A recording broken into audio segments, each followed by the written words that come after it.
Assalamu alaikum wa rahmatullahi wa barakatuhu.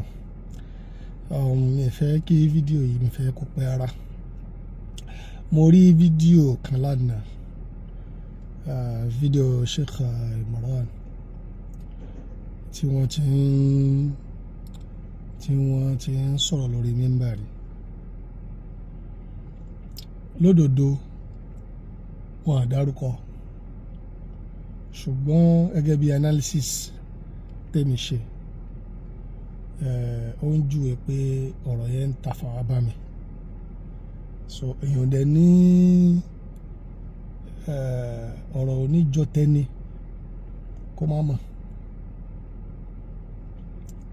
Òun ni pé ṣùgbọ́n wọ́n ṣì gbé.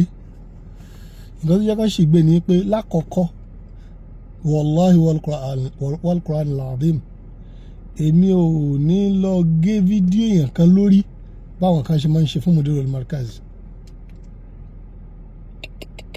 Mo rí ni lórí Facebook, kò ṣe kí mo wá lọ mú fídíò ẹnìkan mo wá lọ gé bí ẹni yẹn ń ṣe kíní bọ̀, mo wá lọ gé láàrin, mo wá mọ̀ọ́mọ̀ gé tí mo sì ti gbọ́ ẹni yẹn yé.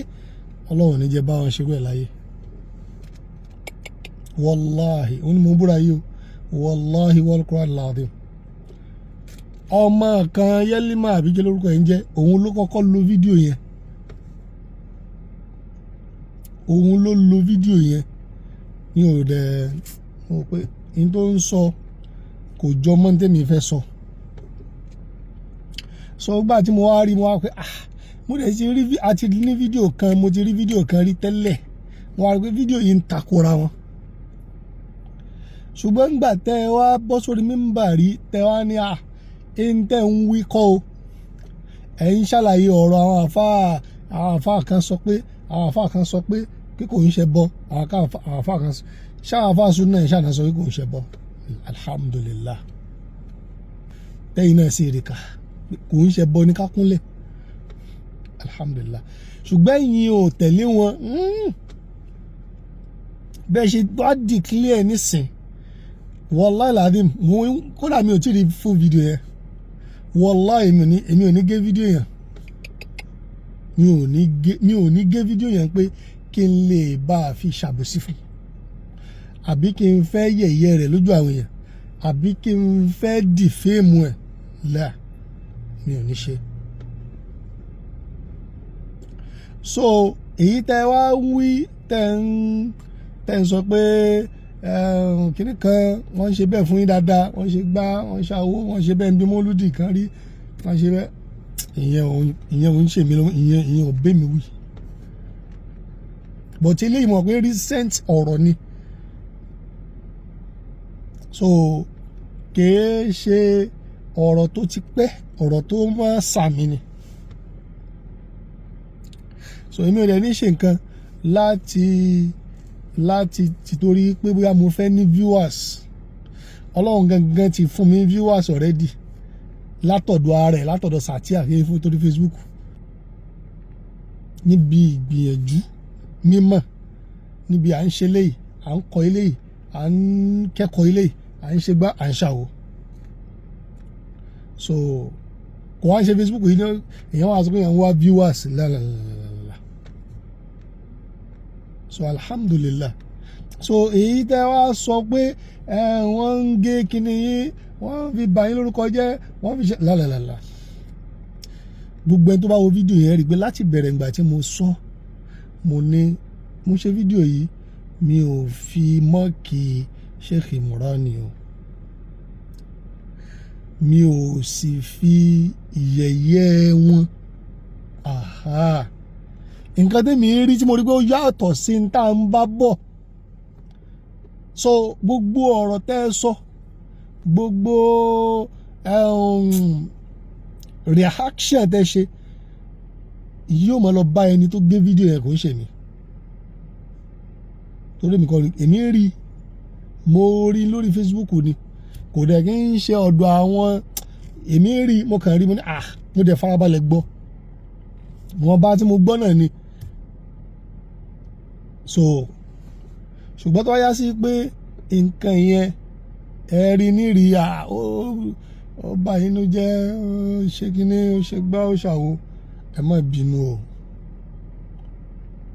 ẹ má bínú o èmi ò bẹ́ anybody fa nǹkan kan o àmì anybody fa ọ̀rọ̀ kóòtù àmì anybody fa ọ̀rọ̀ ọlọ́pàá àmì anybody fa ní anything so táwọn yẹn máa sọ di mòdóhùn tí wọ́n máa gbé lóríṣiríṣi tí wọ́n sọ di nǹkan ńlá lálàlà so àwọn ò ń ṣọ̀tá yín ẹ mọ̀ kó fẹ́ràn mi rárá aslan kì í ṣọ̀tá yín ẹni tẹ́ ẹ bá rí lọ́tà nìkan dé bọ́tà wá àwọn kì í ṣọ̀tá yín kò dẹ̀ sí ní tó jọ jẹ́ ká ní ìyapa ẹnu òun lọ̀rọ̀ ọ̀rọ̀ ṣe ẹ̀sìn yìí náà ni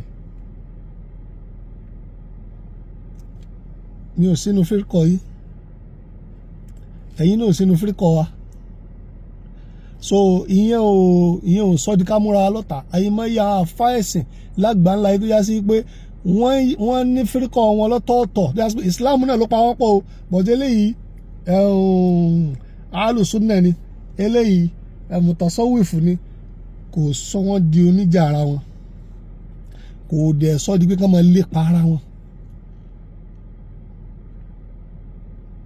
so èyí táwa sọ dà nílẹ̀ Yorùbá ń bí tó yá sí pé tẹ́nìkan bá ti sọ kankan tí ò tẹ́ wa lọ́rùn ọyọ kí ọlọ́pàá bá wa dá sí èmi ò bẹ́ẹ̀ ní kankan fa kankan ká gbé lọ ilé ẹjọ́ èmi ò bẹ́ẹ̀ ní kankan fa kankan ìntèmi rí kódà mo tún kí yín gẹ́gẹ́ bí àgbọ́yé fídíò tèmi gbọ́ yé sí mo ní àkí ẹni yìí pé àwọn tiẹ̀ ṣe àmánà ilmiya ẹni tó bá lọ fídíò dáadáa mi ò bú yín náà ṣé mo bú yín ni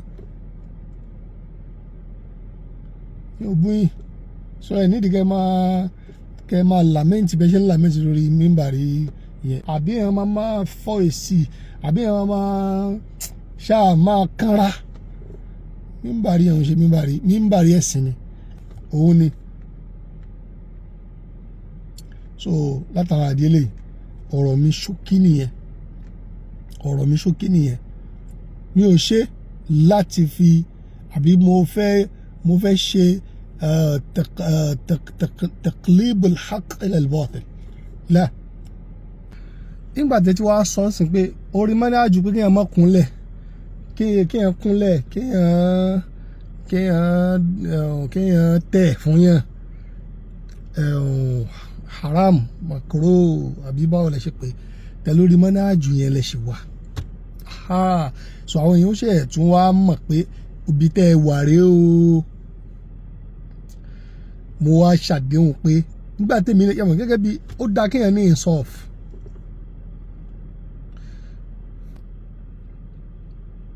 pé kéèyàn tẹ̀ fún yàn la min al-muharramat wala min al-makruhat wala min ash-shirk lọ́dọ̀ tiwa torí pé àníyàn wa ni pé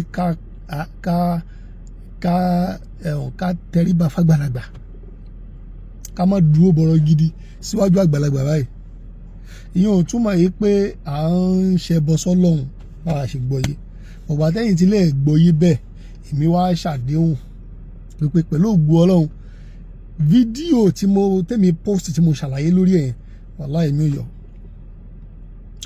tí èèyàn bá ti mọ òkè kí ni mo kí fún ẹni kí ni mọ́nájú ẹni kò èèyàn tún ní máa pa nǹkan láró ní tí ó bá ṣe ni ó ṣe ọ̀nà tí ó bá tọ̀ ni ó tọ̀ ọ̀nà tó ní kálukú ó bá tọ̀ látọ̀ so èèyàn kì í mú ẹnìkan nípa láti sọ pé àfi kó dára tipátipá níkẹ́nìkan á dára wa tipátipá a sì lè dára èèyàn tipátipá láà sọ látara àdí eléyìí gẹ́gẹ́ bí insaf wípé mo ṣe fídíò pé mọ́nájú yín àti mọ́kífù yín lórí ọ̀rọ̀ ìnìhìnà òun nìyí o ẹ ti wá jáde pé rárá a sì ń gbọ́yé ni èyí tí ọ̀nà tẹ́ wà rè lọ́dọ̀ tí ìnìhìnà sì ní bó ti wà lọ́dọ̀ yín náà ni haram, makruh, shirk. So fídíò tí mo fi wá ṣe analysis tẹ́lẹ̀ èmi ò yọ gẹ́gẹ́ bí ìsọ̀fà àti wọ́n ṣe kọ́ wa lẹ́kọ̀ọ́ pé ká má máa ṣe iltibas alhaq bilbatil. So ní ṣókí ní ráńpẹ́ àlàyé tí mo fẹ́ ṣe. So hada, wassalamu alaikum warahmatullahi wabarakatuh.